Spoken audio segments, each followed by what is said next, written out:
We get a glimpse into what Jesus was doing in these 40 days that he was with the disciples after the resurrection.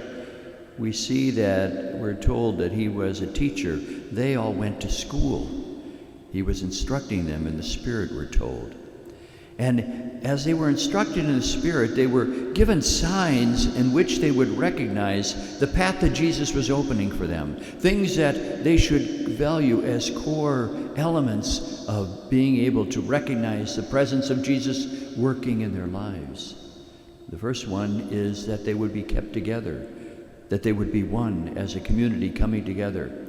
And it is a warning, I think, for all ages in the church to make sure that we put aside any impulse that divides us, that separates us from one another, from the teaching of the church or from the leadership of the church. Even though there are mistakes that are made, we still need to see where our unity is so very valuable and important.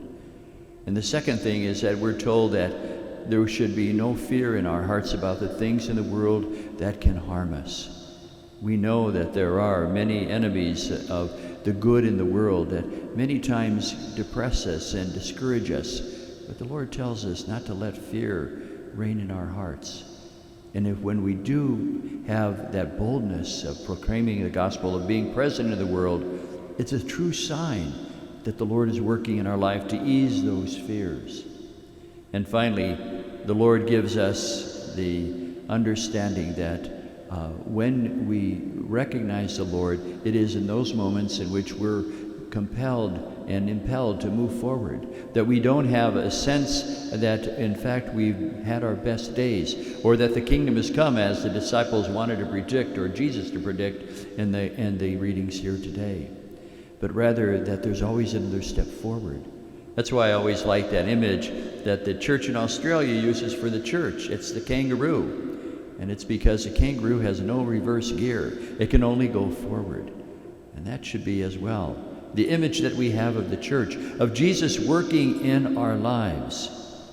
And so today, as we celebrate this great feast of the Ascension, it's an opportunity for us as well to realize that the Lord's Spirit works in our lives whenever we see unity as a value that we treasure, that we put aside fears, and that we also have a sense of the progression of the church moving forward in every age.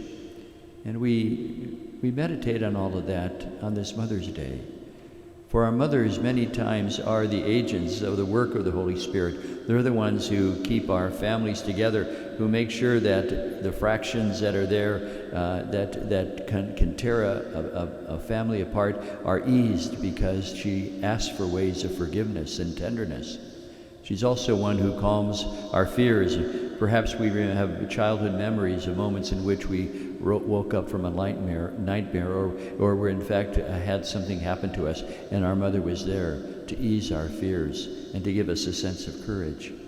And she's also the one who pushes us forward to make sure that we don't feel as though we have arrived in life, but that it is there's always a next step in the future for each one of us.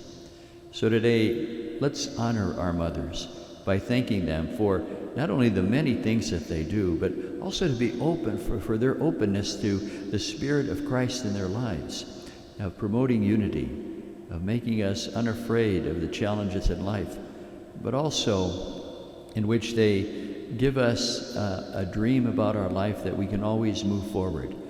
They're the ones who keep us moving so often in life. So happy Mother's Day to all of the mothers. You are example to us all of how the Lord teaches us to listen to the Spirit in our life, the Spirit of Jesus working. And in that way, you not only help us in this life, but you prepare us as well for the life to come.